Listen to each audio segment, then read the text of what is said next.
This video is sponsored by Squarespace. It's a brand new year full of hope and promise and rejuvenation. Until, you get to the incredible travesty of a movie release schedule that we have to start off 2024. To be fair, we've got a couple that I think will be good, and we're going to be taking a look at those today and ones maybe you should avoid. What movies should you go see in theaters, and which ones should you just stay comfortably at home in your couch and skip the gym and your New Year's resolution? Joining me is co-host Tim LaPointe. Tim, Christmas is finally over. Mariah Carey has mercifully gone back into hibernation, and we can now all go back to our normal lives. But with this new year, what do you think the movie industry at large should be putting in their New Year's resolution list for 2024? I think we're going to dig into some of that today with some of the films that are coming out. But my biggest thing that I would put on that list is to keep supporting new and original ideas. Keep supporting young filmmakers who have unique visions. Let's get some more, I think 2023 was a year where we started getting some unique ideas out. Now, granted, it was really biopic heavy. But yeah, just keep supporting new ideas, young ideas, and give a voice to the artists who want to bring fresh perspective to the table. Yeah, that's a pretty good one. I don't know how many fresh perspectives are coming out given the recent news that Warner Brothers and Paramount are looking to merge. What? Yes. David Zaslav, our favorite CEO, met today to discuss it. No way. So I think they ran out of things to sell off at Warner Brothers, and now they got to go merge with another company. So they have more things to sell off. That terrifies me. So I'm a little scared. I don't want them to kill my Star Trek series that Paramount Plus has been putting on. But yeah, fascinating news. It's going to be interesting going into 2024. I feel like the streaming wars have kind of commenced into this thing where everything's swallowing each other up because there's too many streamers now and people are only going for specific ones. Before we get into our analysis of January's movies, let's do a quick rundown of the films we are discussing. We've got Night Swim, Mean Girls, the musical, which don't let Hollywood fool you on that one. It is a musical. Household Saints, The Beekeeper, The Book of Clarence, I.S.S., Which Brings Me to You, Distant, and Miller's Girl. This is probably the smallest, I would say, selection that we've had since we've started doing this.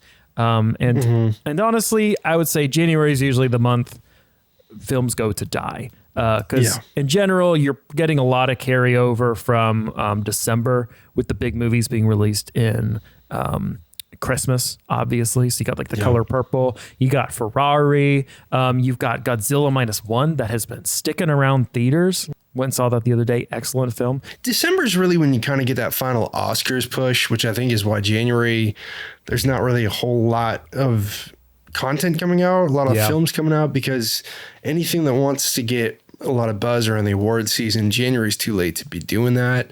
And it's, you can't have good movies every year. So if they're not contending for Oscars, they're probably pushing for later on in the year anyway. This is kind of that weird lull that you hit that January, and then really kind of until you get into summer. You're going to get some stuff in the spring.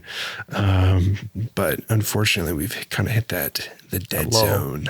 Yeah, and that's what a lot of people would say, especially about last year's Oscar pick for Everything Everywhere All at Once that won a lot of the most of the awards.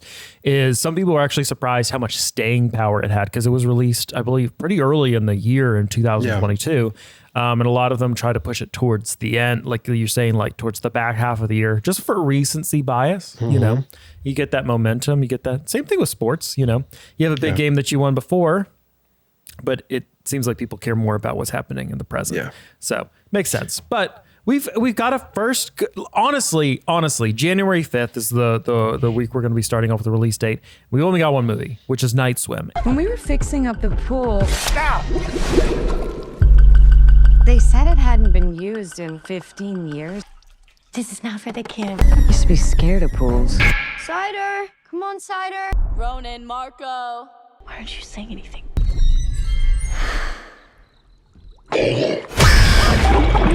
I'm kind of interested in this movie. Yeah. This one seems like a pretty good one to start off with, and it's my favorite kind of genre, horror.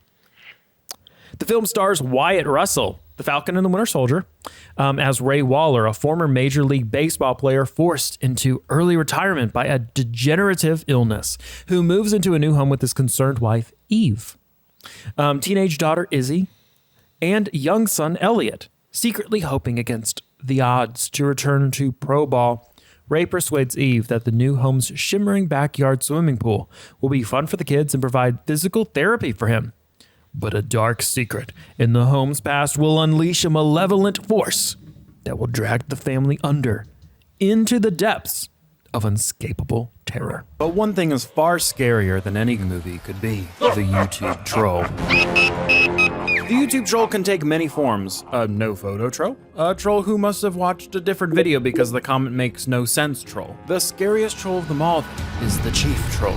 The chief troll organizes the other troll for attack, sometimes even trolling the trolls. But the chief troll needs to organize and present his business professionally, just like anyone else. And that's where today's sponsor, Squarespace, steps in to help. With their new Fluid engine, a troll can quickly set up a website without all of that hassle of trying to type out all that complicated coding. They can click it, drag it, and snap it into place with ease. Set up a member's access page for his troll clients, and set up a gallery of his best trolls yet, all on a stylish and modern website with tons of templates to choose from. And even though he's currently trolling Frame Voyager, he really thinks you should head on over to squarespace.com/Frame Voyager to save 10% off your first purchase of a website or domain using the code Frame Voyager. So maybe you all control Frame Voyager together. We welcome engagement. This one, look, I am not a horror film. That's pretty well known, or the horror film fan, I should say. That's pretty well known. However, I am in favor of young upcoming directors who are trying new things and who seem to be doing that really well. So fun fact, I live in Tampa, and Bryce McGuire, the director of this film, apparently is from Tampa, and the Tampa film community is having their first public meetup to go watch this film in Tampa, which I'm quite excited for. Even though, again, not a horror fan, but it just seems like Bryce has got some really fun ideas. He had a feature film that I believe kind of came out in COVID, but never really saw the light of day, which I assume was because of COVID. So this is like really his first time to shine. This is also being put out by Blumhouse Productions and produced by James Wan, who knows his way around some horror franchises like Insidious, Saw, and the Conjuring series, which he basically created. I'm like saying, I don't think anyone's done better ones than he has from that. Well, and you've also got Carrie Condon in this, who was incredible in The Banshees of Inisherin, was the last thing I saw her in. So there's some really interesting elements adding up in this film that no matter whether you're a horror fan or not, I think make this one really intriguing. And I think for Bryce, I think it's kind of a win for him that this is coming out in January, because there's not a whole lot of competing with him. This could be a sneaky, really big hit that could last in a lot of people's minds for a while. Horror films tend to, it's interesting. I feel like people are always like, why are there so many horror films that are coming out? Horror films actually do really well at the box office because they're generally pretty low budget, and they tend to make back most of their budget when they get releases like this, especially when they're like a Blumhouse release. I gotta say, this definitely brings up some nightmares that, I don't know, were you a kid in the swimming pool sometimes, and just because you couldn't see down to the bottom and the deep end of the swimming pool, you just had that unnatural fear? You knew nothing was down there, but it still freaked you out just a little bit, especially in the dark. And, you just think maybe there is something that got in the pool or whatever. So I think that plays into that instinctual fear, maybe that what many of us had in childhood. And I mean, I gotta say, they did make that swimming pool pretty creepy.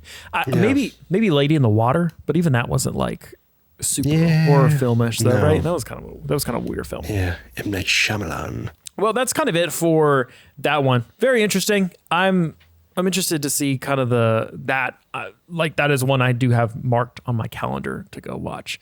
But that's it for that week. Moving into January 12th, the second week, we first got up Mean Girls. Oh, hell no! Move. Hey, PG-13, please. It could be really hot if we change Everything. You're learning things now that I don't know how to teach. Women have to be able to support each other. Do you like gum? Sure. Oh, no, I don't have any. Katie Heron moves to a suburban Illinois after being homeschooled in Africa and wants to be popular. She takes on the plastics and becomes frenemies with Regina George. But soon she learns the hard way that you just shouldn't mess with the queen bee. So she shouldn't mess with Beyonce? I don't think that's quite what they're going for. Well, okay. So this one, I mean, it's essentially, my wife was trying to explain it to me. It's a movie about the musical about a movie. So it's like a... So is it actually a musical? This is where I'm confused. Yes, it's a musical. The Tim, don't let the trailers fool you. This is 1000% a musical. And this is something that I've noticed and other people have noticed that Hollywood has been doing a lot recently with musicals. Wonka, last month. Did you know it was a musical? That one I did know, but not because of the trailer or anything. Yeah, the only reason I found out Wonka was a musical was because I listened to it on Spotify and I was like, oh, Timothée Chalamet is actually singing a lot of the parts for this thing. Which I did see a fascinating article about, like, why is Hollywood tricking the audiences into going into seeing musicals and not really showing them, yeah, these movies are musicals. Do audiences hate musicals now? And the only thing I could think of why that might be the fact is if you kind of think about the last couple of well-known musicals that have been redone in The West Side Story and In the Heights. Yeah. And while both, I think, like won some awards or got nominations, they did not perform well at the box office. Which do you see that as surprising considering how well, like not too long, I mean, it might be actually this while. It's been a while since that one came out. The Greatest Showman had great success with that film. Greatest Showman is for a different audience, though. And that's what I thought too. Like Greatest Showman is not, don't get me started on Greatest Showman. Greatest Showman is a kid's movie. So West Side Story is not. Mean Girls, I would not think would be towards a kid's audience. So but see, you've got great success with movies like La La Land not that long ago that are musicals done well. Yeah, for an adult audience. So I don't why are they hiding it? My point is, if you want to make it a musical, you have to think it's going to be financially successful in order to make it. So if that's the case, then don't shy away from it. But if you're shying away from it, that tells me that you don't necessarily believe in it. Yeah, that's kind of what my thought was as well. Yeah, I mean, look, there's some things that they're doing that I like. Like I like that Tina Fey's coming back. I like that Tim Meadows is coming back. John Hamm. I wish that, and apparently Amanda Seyfried had recommended this, which I like the idea that they brought the original Mean Girls back as their moms. So like bringing back,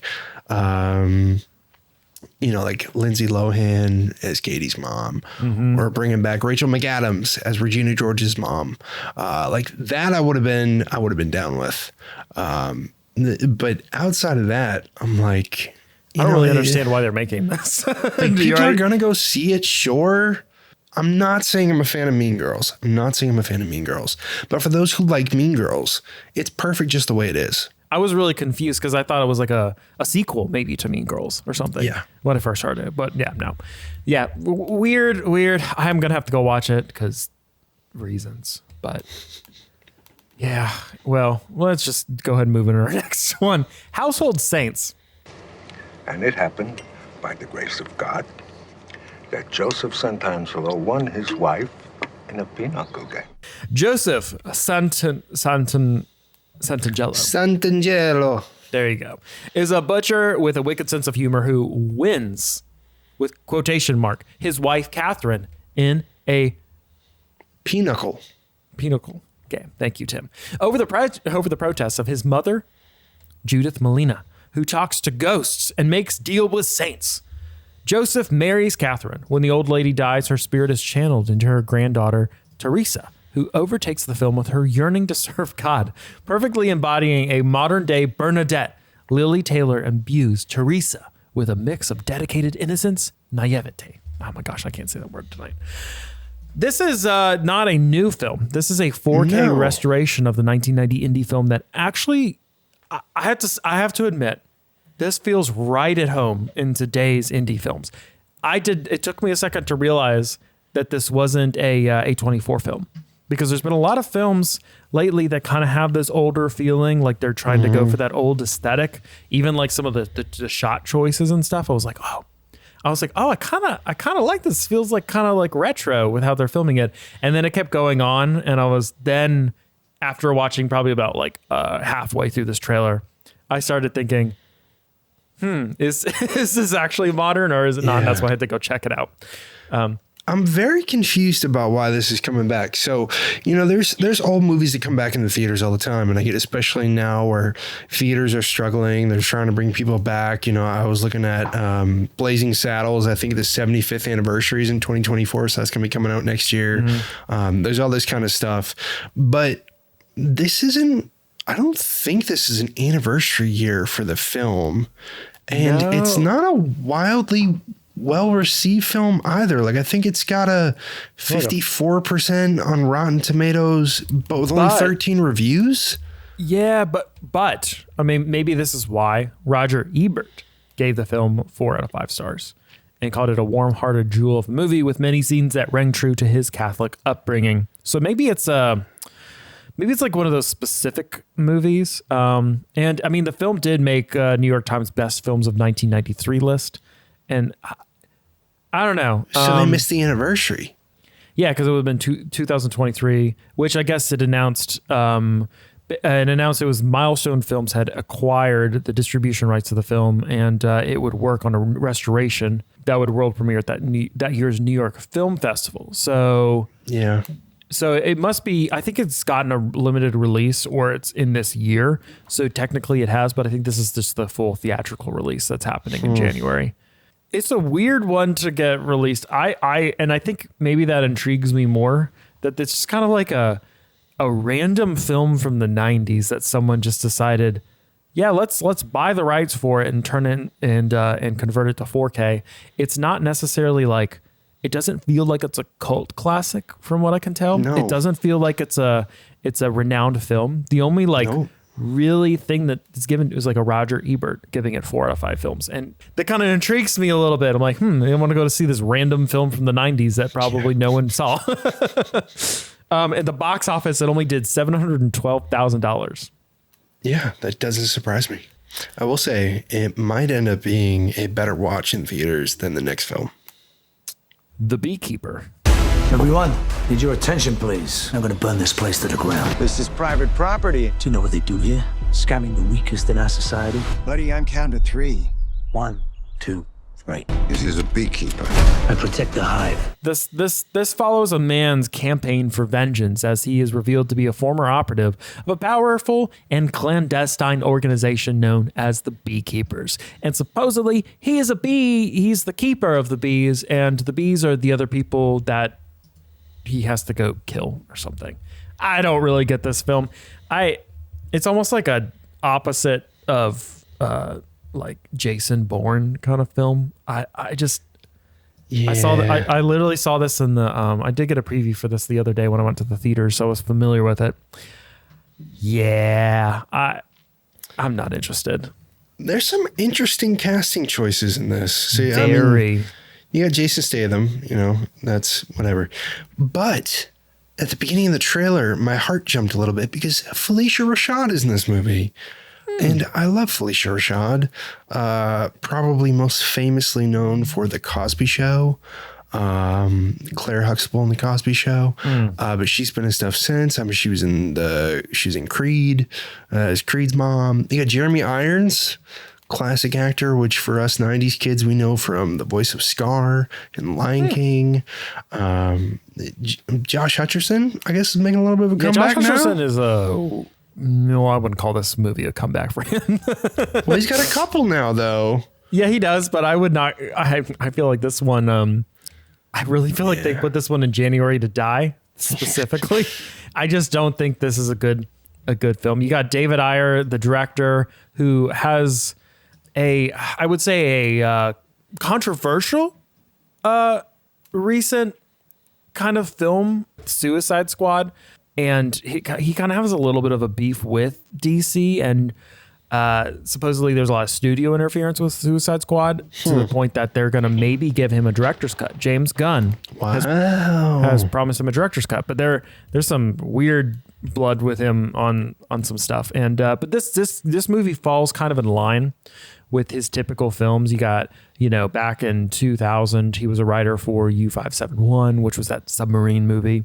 Writer for Fast and Furious, SWAT, director for Street Kings, Sabotage, Fury, Bright, Tax Collector. This just all kind of falls within that that hitman kind of film thing that he does. There's a reason why they put this in January. And as I put into the notes, left out in the cold of January to die where bees don't survive anyways. So It's true. There's nothing for him to keep because the bees are already dead. All right, we're going to go ahead and move on to perhaps one of the most confounding and surprising films for this month, The Book of Clarence. I'm Clarence. Where I'm from, you fight to survive. What are we doing here?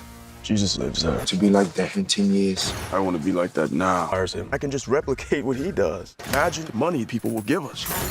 Inspired by classic Hollywood epics set in biblical times, The Book of Clarence tells the tale of who else but Clarence, a down-on-his-luck denizen of Jerusalem, embarking on a misguided attempt to capitalize on the rise of celebrity and influence of the Messiah for his own personal gain, a journey that leads him on an exploration of the idea of faith into a highly unexpected path of his own. Interesting film. Basically, the Messiah they're talking about, of course, is Jesus. So he sees what Jesus is doing and decides well, I could do that too. And then gets a bunch of money and stuff from that. And from the trailer, I guess he gets arrested and they try to get him to turn in Jesus or something. It's highly confusing what this film is supposed to be. But it does have a fairly high rating on Rotten Tomatoes. Of course, if you care about that, they'll always take it with a grain of salt. But it's around the 93% critic score right now, which is kind of surprising. I'm actually quite excited for this one. I'm not going to lie. Again, a lot of it comes down to cast for me. But the director here, he also directed The Harder They Fall, which I've been wanting to watch for a while. I haven't seen yet.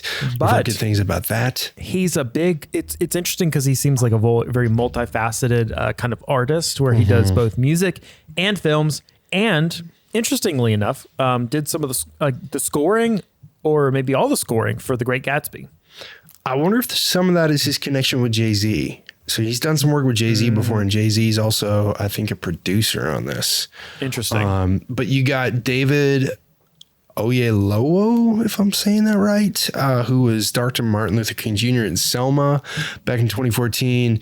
You've got Tiana Taylor, who was in a interesting film this past year, 1001. She was the lead in that. She did a really good job with that. Apparently, Benedict Cumberbatch has a small role in this. Yeah, I saw that. James McAvoy looks phenomenal in this. Yep. Alfre Woodard, who I'm a big fan of, she's in this, but also leading in this is Lakeith Stanfield. Big fan of his work so far. You could just tell me that he was in it and I'd already be down for it. Because he was in Selma too, right? So Selma and Knives Out, I believe. Yeah, so Knives Out, Uncut Gems. Again, he also was in The Harder They Fall, the one I've been wanting to watch. Was he in Haunted Mansion? He was in Haunted Mansion too. He was the lead for Haunted Mansion. Okay, cool. Yeah, Lakeith's legit. Yeah, could this film potentially be this generation's, don't shoot me for saying it, Ben-Hur, in the sense that it's an epic of sorts in a biblical context with a fictional story. Not to say that it's going to reach that we're going to talk about 100 years from now. I'm not putting it up there, but I don't know. It's we don't get a whole lot of films like that nowadays. It seems like. Potentially, I don't know if it's going to be that epic, but it's definitely one that'll be one that I will definitely check out. But one that hits a little too close to home. And one that I don't know what it is with movies lately. Like, as they always say, art imitates things that are happening around us in our culture. Which I'm referencing, of course, the trailer that came out this past week or in the past couple weeks about the Civil War, A24. It's an Alex Garland film. Gosh, that I'm very excited to watch that, but at the same time, I feel for my sanity, and the movie will be slightly scary. But in the similar line, you have coming in January 19th for our first release of January 19th. I.S.S. or, International Space Station, for those of you who don't know the vernacular. I mean, I've seen pictures, but this is... We don't talk politics. Here we're one. Hey, guys. Wait a minute, what the hell is going on down there? Oh, whoa. We gotta get up now, guys. And we were told to take the I.S.S. by any means necessary. Tensions flare in the near future aboard the International Space Station as a worldwide conflict breaks out on Earth. Reeling from this, the astronauts receive orders from the ground: take control of the station by any means necessary. Of course, you have both the Americans and the Russians on one side, which are mostly who makes up the contingent of those on the International Space Station. Yeah. What do you think? I'm a little excited because it is interesting to think about, what would you do? You're an astronaut just sitting up there in space, looking down, and all of a sudden you see a nuclear war break out on the planet below. And So what stinks is I want to be really excited for this film because I love space movies. I love just the epic scale of this kind of stuff. I love watching action sequences and how gravity affects all of that. And I can't get past the fact that this feels like an impossible concept that would literally never happen. Ever. From a scientific perspective, you mean? From the sense that it literally defies the purpose of the International Space Station. Mm-hmm. The International Space Station is a unification and harmony of all these nations. And I get that maybe that's kind of the point of the plot. It's like, what if what the exact thing was supposed to be is the exact opposite of what it was? Yeah, would scientists finally turn against each other if their countries went to war with each other? But what I'm concerned about for the performance of this film is that quite literally everybody who commented on the trailer is of the same mindset. It's like, man, I want to love this thing, but this just feels like it's a slap in the face to astronauts and everything that they stand for. So, you know what I mean? Like that, I feel like most of the space movies that we watch and love, especially nowadays, now that we're past Apollo 13 and all that stuff. But when you talk about movies that you and I love, like Sunshine, it's not necessarily a NASA-based team or a U.S. government. Like, you're not talking about real organizations that exist and real people that we know the code of ethics and the morals that they should have. So I feel like where this movie might struggle is that you are talking about an organization that does hold a set of standards and code of ethics that you're telling everybody just, suspend that disbelief and just imagine that they would just follow their government's orders. Even though, as somebody pointed out in the comments, like, what are they going to be court-martialed if they don't obey? Yeah. Like, are the governments just going to send people up to the International Space Station to take them back? Like, that's not going to happen. Unless, the only thing I can think of, maybe there's a plot point in this that does something that can turn the tide of the war that maybe is happening up there. Like, maybe I don't know. Or it also plays, it's like this has been described as like a pressure cooker kind of story. So maybe you do start off, oh man, why would we ever do that? Whatever. But then you kind of get in your clicks. You speak different languages. Say you're sitting there and someone speaking Russian and you have no idea what they're saying. How quickly can tensions flare up in an impossible situation where you're looking down below and everything you know and love is being blown up. And there's that tension where you've been given orders, but you also know they've been given orders. So how well do you know each other? How well can you trust each other? And how much do you know what someone is willing to do in a very stressful situation? Now, astronauts are trained for this kind of thing, but at the same time, you just never know until you put yourself in that situation what people are capable of and what could potentially happen. Yeah. Yeah. So fascinating to see kind of how they pull this one off and what it's going to be like. But this all leads to which brings me to you. When I first saw you, I thought that we should have sex. Yeah? Good place. Yeah, you're in a beach club coat closet. Do you think that we could just talk for a minute? I've had too many girlfriends over the past couple years.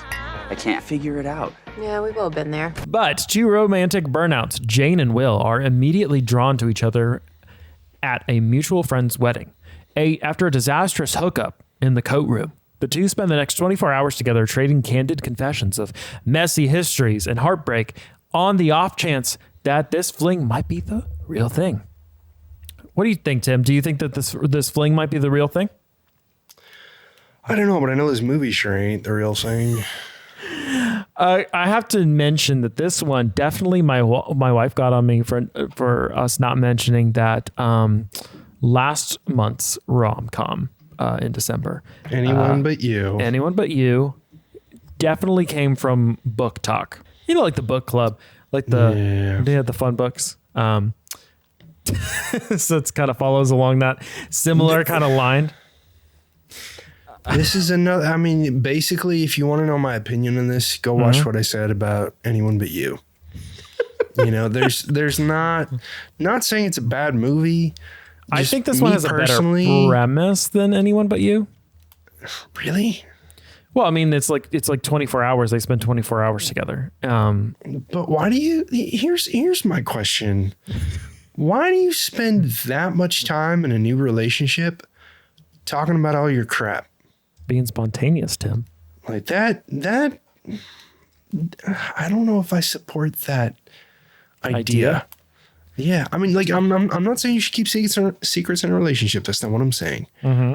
But it seems like very quickly when you have zero understanding of somebody and all you hear is their candid confessions, as they say, that you start to form some ideas without the full context of who the person is, which then obviously I would expect would lead to the same trouble that the trailer seems to tell us that this leads to. But see, that's where the magic of book talk happens, because in a lot of the books, there's a bunch of things that if they happened in real life would look really stupid or sound stupid, which several people have done that where they like some wives will get their husbands to read out like some of the stuff in the book and try to act out some of the things that they say, like things like, oh, he growled, or he had his eyes darkened, or things like that. And yeah, it's better left in the book and that, because in reality it's kind of dumb. Yeah. So maybe that's why it's supposed to be unrealistic, Tim. It's supposed to take us away from our poor sad lives and go to something that's pure fantasy. Well, except that this movie sounds like it's filled with characters who lead poor sad lives. So yeah, but they take that sad part of their lives, Tim, and that heartbreak, and they turn it into something magical that they connect with someone in 24 hours. I don't know. I mean, which brings me to you. I'm assuming all of the baggage, all of the messy histories and heartbreak brings them to this person. You know, I watched a movie recently with my wife, and charming movie, loved it. Yeah? And I looked at her and I said, you know, I wish they made me cry. I wish they ripped my heart out. And that's what we need nowadays. I changed my New Year's resolution for films, like mess me up. That's what I want Hollywood to do more. Just mess me up. Don't be scared. Don't feel like you got to put a bow on everything. Mess me up. And that's fair. Which brings me to you. Doesn't mess you up. No. Doesn't mess you up. I appreciate a good film that messes you up. I'm big on that as well. So. No. All right, we're moving out of January 9th into the last release window for January 26th. And we've got one film, Miller's Girl, which I made that sound way too cute for what this film is. Marley and Me. I know. You're going to cry at the end of this. But not because... I'm assuming that you got one of these before. I read the whole list. Don't you get scared walking through those woods? I'm the scariest thing in there. Are you offering me special treatment, Mr. Miller?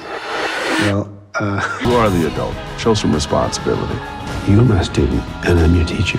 That's all. A talented young writer, Jenna Ortega, embarks on a creative odyssey when her teacher, Martin Freeman, assigns a project that entangles them both in an increasingly complex web. As lines blur and their lives intertwine, Professor and protege must confront their darkest selves while straining to preserve their individual sense of purpose in the things they hold most dear.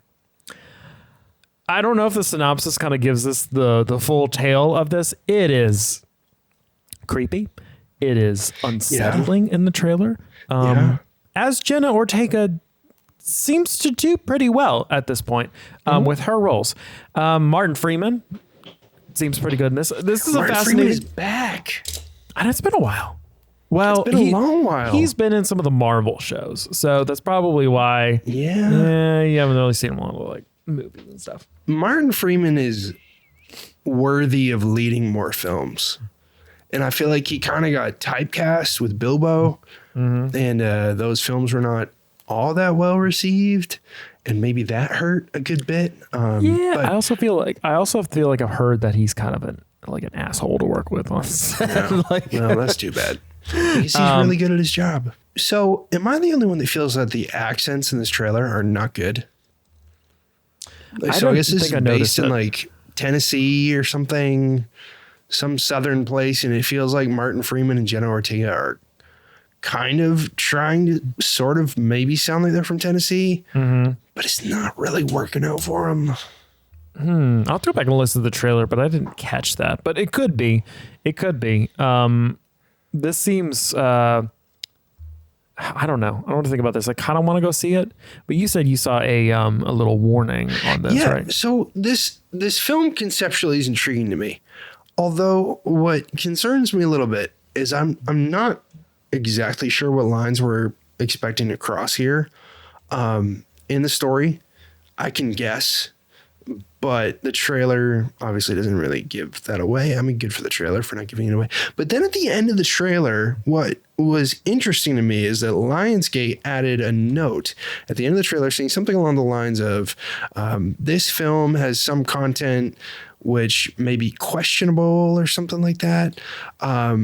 If you have any questions or need more resources, go to this link. So I went to this link. It was like lionsgate.com/movies/Millers-Girl.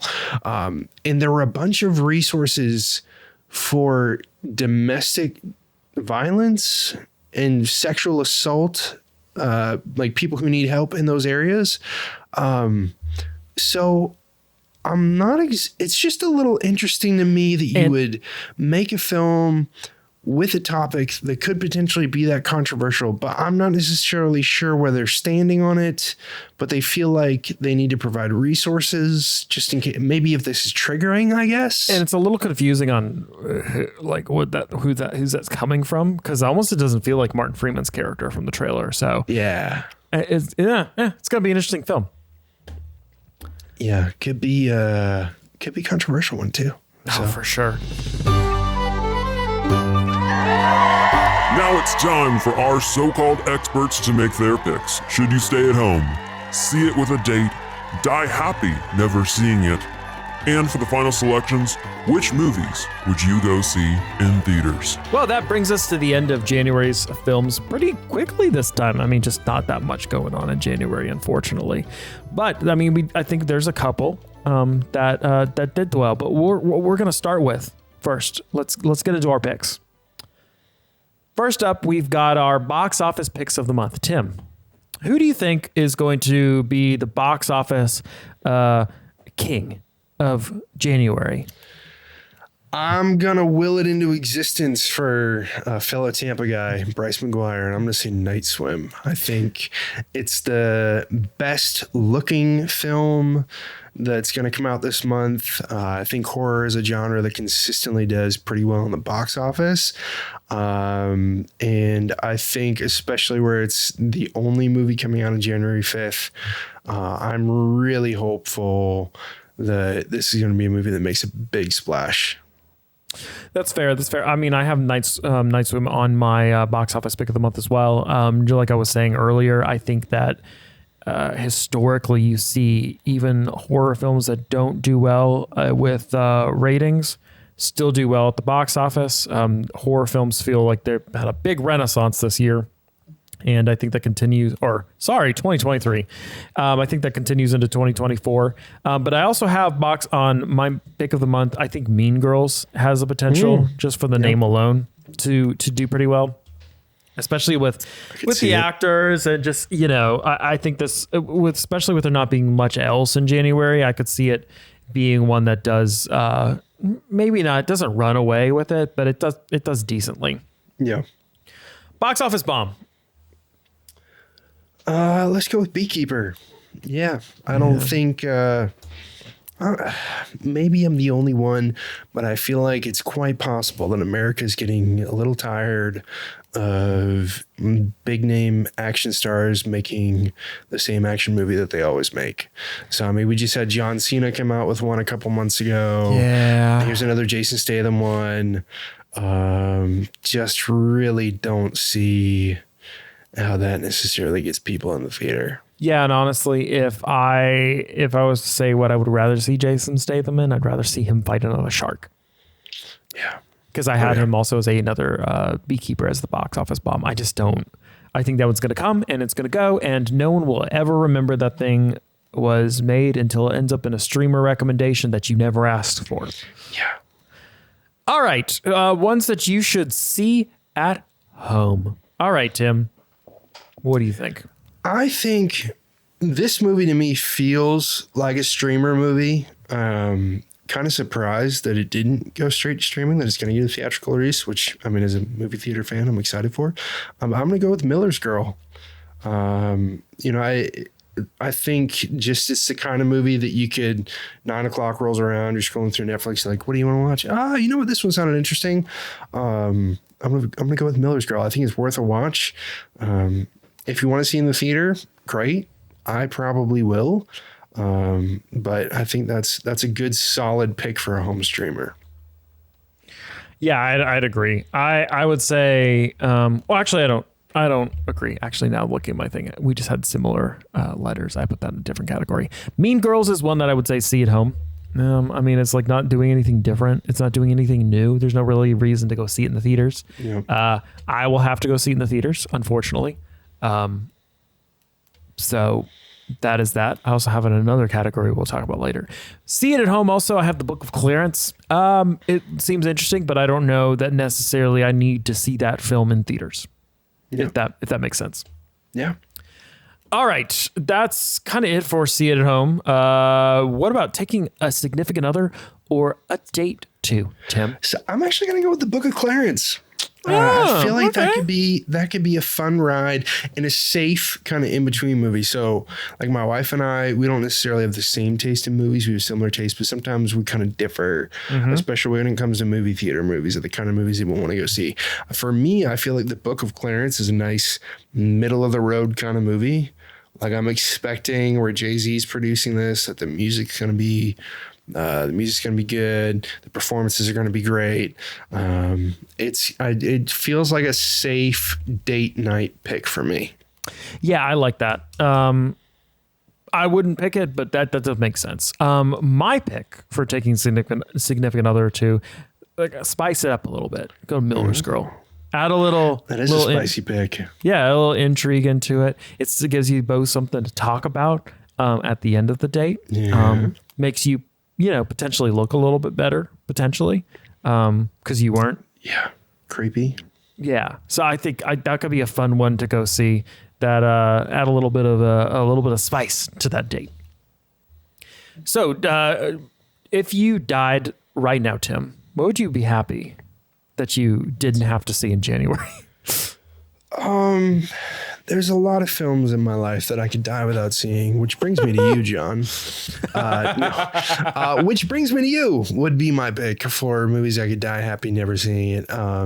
Like I said, I mean, for those people who love rom-coms, for the book talk fans, I see you. I recognize you. You are important. You are seen.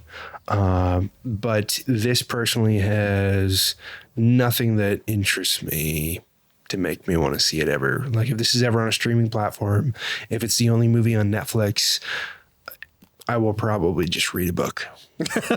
Fair enough. I didn't have that one on my list. I don't really have that one on my list anywhere because I don't I don't really know that fits into any categories I really care about. Like if I saw it someday, like fine, but I don't. I'm kind of indifferent towards it. I could die happy never having to see Mean Girls, the movie made about a musical that was made about a movie, which apparently was made about a book. I think I saw somewhere. Yeah, exactly. So I don't need to see that again, especially since it's a repeat of the story, but it's just the musical version of it. I don't really need to see it. I could die happy never seeing it. Unfortunately, I will not die happy because I will have to see it. So just take that back with you. All right. Ones that we should definitely see in theaters that you should, if you got $10, $15, if you want to go see an IMAX, maybe $30. I don't know what the going rate of an IMAX film is in your location, but Tim, what should people go see in theaters this month? I'm going to go with Night Swim would be my first pick. Yeah, Bryce McGuire. I think he's a promising young filmmaker and a lot of opportunity ahead of him. When you go see movies in theaters, you are supporting those filmmakers and supporting their future and getting more films made. So definitely go see this one. Go see it early when it comes out so that it gets a longer theater run. So Night Swim, go see it.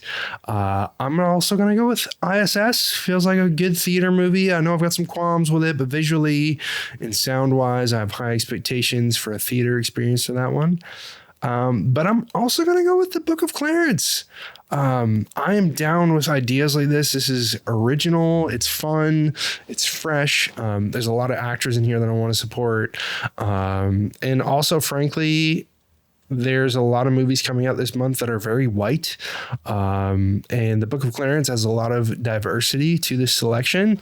And I'm very much in favor of having more diversity in films and in filmmakers, and definitely want to be a part of supporting that with my ticket. Sweet.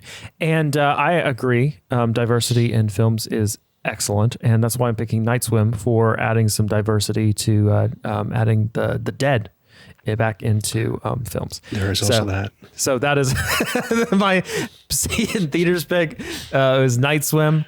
And I just think if you're going to go see a horror film, especially one like this, go see it in theaters. It's so much more fun than watching it at home. And I.S.S.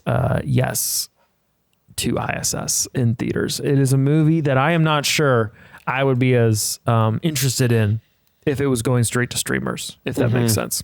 Yeah. So fascinated to see it. Those would be really the only ones I would say visually, and theatrically would be interesting to go see. I can understand some arguments for Mean Girls for people who enjoy it and want to see it and kind of enjoy and sing along or to whatever. But really, those are the ones I would pick for this month. Pretty short, which is nice because we had a 2-hour long podcast last month, and that was interesting. Yeah, well, let us know in the comments, guys, which movies you're going to go see this month if you're interested in even seeing any of them. It's pretty sad month, to be honest, but give us, a shout out in the rankings. Let us know what you think about the podcast, and we will see you next month for hopefully a better schedule. Till next time.